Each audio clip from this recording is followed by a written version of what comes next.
pop in and talk about one of the proper questions I have, like how are you going to be injecting sculptra. So I want to show kind of basically where I usually inject it and how. If you guys have any questions, let me know. So sculptra is a biostimulatory filler that creates collagen, lasts 2 to 5 years depending on your metabolism.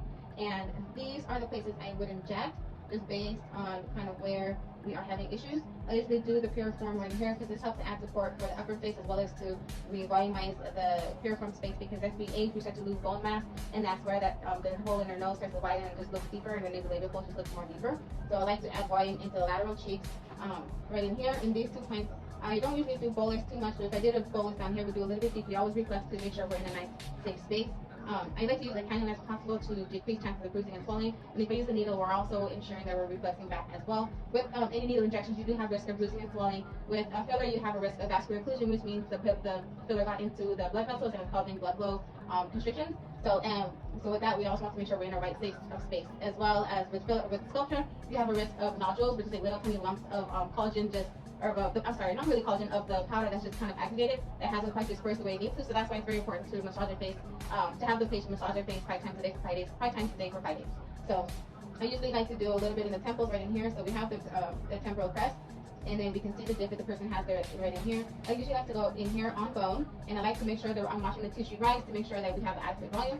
And then I also like to do cannula, usually starting in here or here, and to do a branching or linear pattern to add volume to the temple as well. And I like to take it into the hairline because it helps to add support as well as more collagen in this area, and it helps to revolumize the upper face, so it helps to lift the mid face even better. And then I like to add use some volume in this region as well, and still do cross hatching to help to revolumize the lateral temples and the lateral zygomatics, and just to blend this out very smoothly. So trying to have filler in the cheek that hasn't blended the lateral face, this is where I'll be placing this as well. And then just to help making sure everything's moves seamlessly across the temples so we don't have any harsh lines. So I always think it's very important to have everything fully blended, and this helps with the preauricular area right in front of the ears. I like to also go in here to do some nice smooth blending, and from this point you can also do some smoothing in this area to make sure we're making sure that everything is easily cohesive.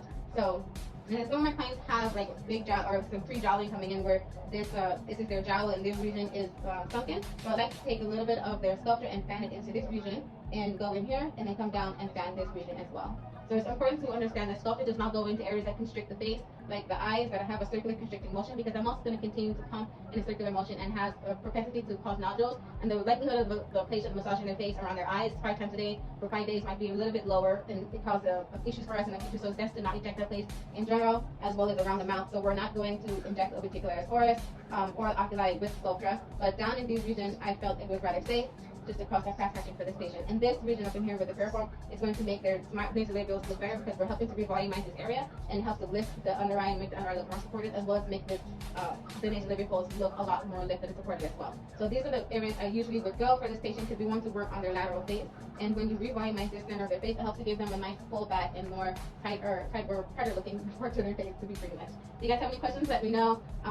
That's pretty much where I would be injecting sculptra on someone if they were asking me where I would need it. And I also usually it's more customized to where they need it and their budget. So if they were only working with one vial of sculptra versus 2, then I would only be placing it just basically mainly temple and lateral. If we're doing a full 2 vials, then we're doing temple, lateral face, piriform, mid jowl type or pre-jowl type of thing. So it just really depends on how much we can work with, and this is the general idea of how I would be injecting sculptra for someone that is looking for some overall facial rejuvenation, because we always want to work on causing more facial balance and harmony. All right. So be sure to follow me on my Patreon if you want to see live video of my injection techniques. All right, talk to you soon. Okay, bye.